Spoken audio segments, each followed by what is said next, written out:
Hi guys, I'm really sorry I can't be there during your test to answer questions, but I'm going to go through our warm-up here, and hopefully this video will be helpful of me going through the warm-up before you take your test.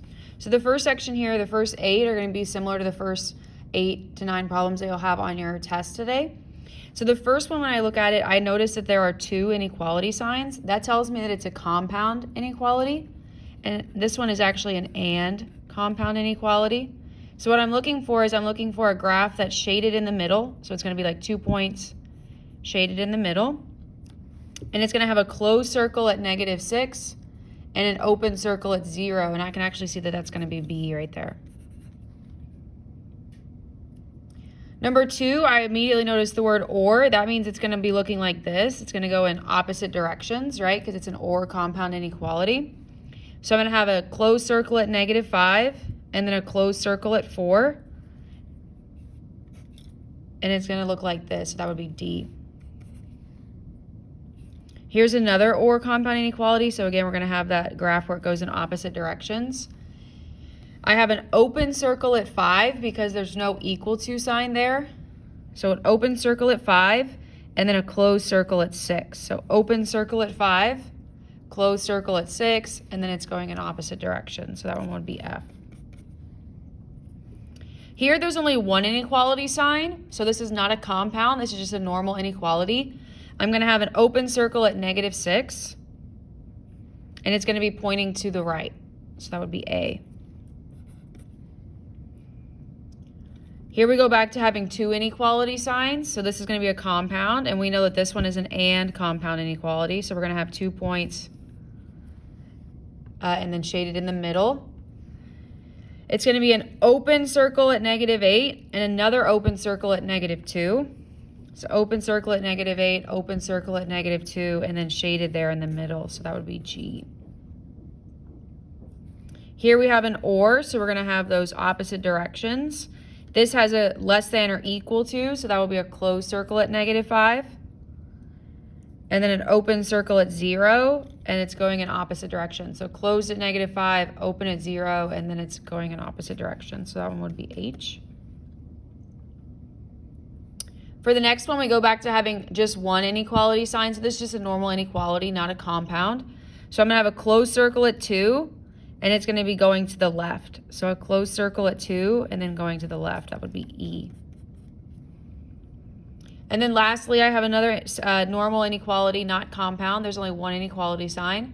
It's going to be an open circle at -3, and then it's going to be going to the left.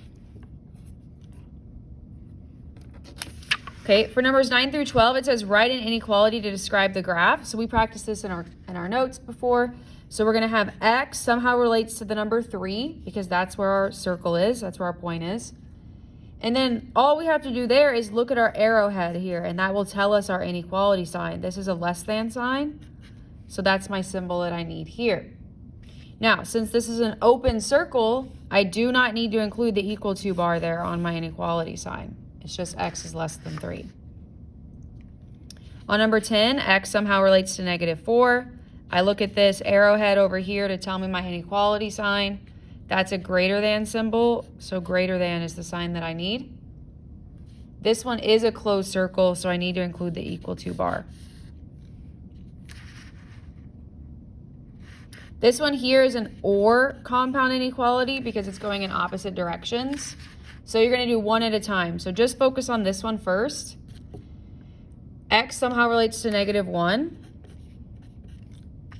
If I look at this one, this arrowhead here is a less than sign, so less than. Open circle, so no equal to bar. Or, and then I do this one. X somehow relates to 1. It's a greater than sign there, so this is greater than, and we do need the equal to bar there because it's a closed circle.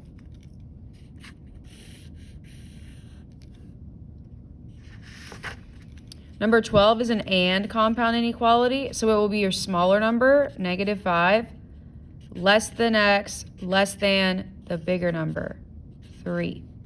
These are always less than signs, always. It's the smaller number, less than X, less than the bigger number. The only thing you might have to pay attention to is if these are closed circles, then you would put the equal to part there on the symbol. But since they're open circles, we will not on this example. All right, let's go ahead and flip over and do the back side. So it says, for each statement below, graph the inequality. And remember, for this section, you can use your little visual tool. So it says, all real numbers x that are less than or equal to -2. So less than or equal to looks like this. So we're going to plot a point at -2, and it's going to be a closed circle. Because this is what it's saying. X is less than or equal to -2. So a closed circle at -2, and then I would shade to the left. The next one says all real numbers x that are greater than -3. So greater than -3. And, so this is an and compound inequality. Less than 7. So that means it would be something that looks like this, because it's an and. So it's greater than -3 and less than 7. So that means that x needs to lie somewhere between -3 and 7. Now, it doesn't say greater than or equal to or less than or equal to, so I don't include equal to bars here. So I'll have an open circle at -3, an open circle at 7, and since it's an and compound inequality, I shade in the middle. 15 says all real numbers x between -2 and 2 inclusive. Remember, that word between suggests that this is an and compound inequality. Similar to the one we just did. Where do we shade? Well, we shade between the two numbers. So between means it's going to be an and. We're going to be between -2 and +2. And we're going to shade there in the middle. Or draw our line in the middle, I guess. Now, the other word that's important there is the word inclusive. Remember, inclusive is similar to the word including. So that means we need to include those number values in our solution. So we need to shade them in. Okay, last one in that section. All real numbers x that are at most -4 or at least 3. So this one is an or compound inequality. Or compound inequality. So all real numbers x that are at most -4, use your little visual tool. At most would be less than or equal to. So x is at most -4, or x is at least 3. And at least 3 would be the greater than or equal to sign. So that's what we're really graphing there, is an or. So remember, they'll go away from each other. So closed circle at -4, going to the left. Open circle, closed circle at 3, shading to the right. Okay, 17 or 18 is similar to a couple that we did on the first page. So we have this inequality here. This is an and inequality, right?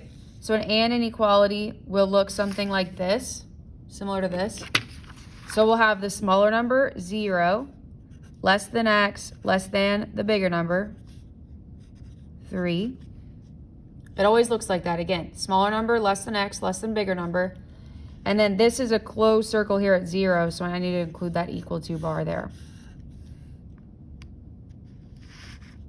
This one is an or compound inequality because it's going in opposite directions, so I just do one at a time. X is less than or equal to -3. It's a less than sign, and it's equal to because it's closed. Or x is greater than 2. X is greater than 2 here. All right, the last two examples are solving. So remember, we solve an inequality the same exact way we would solve an equation.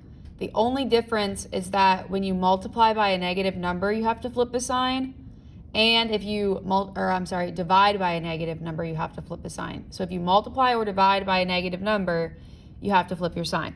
And also remember that for all of our answers here, when we solve, we always want the x on the left-hand side. So to solve this, I would divide by -6.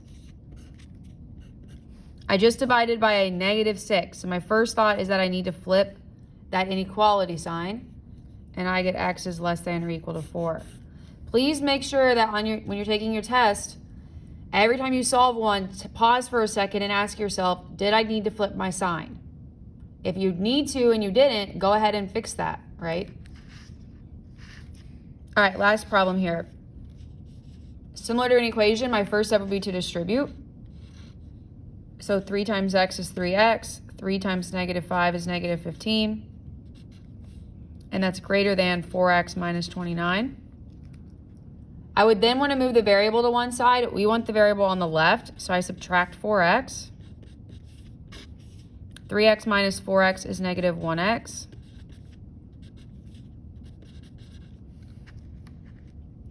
So negative 1x minus 15 is greater than negative 29.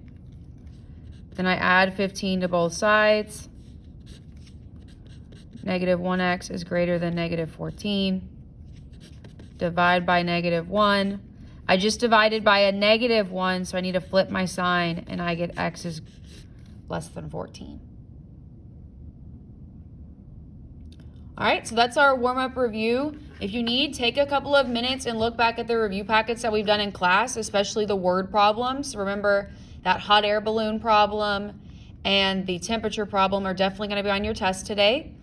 So take a few minutes, look at that if you need, and then go ahead and clear off your desk, spread out, make sure you have your pencil, your calculator, and then your visual tool as well.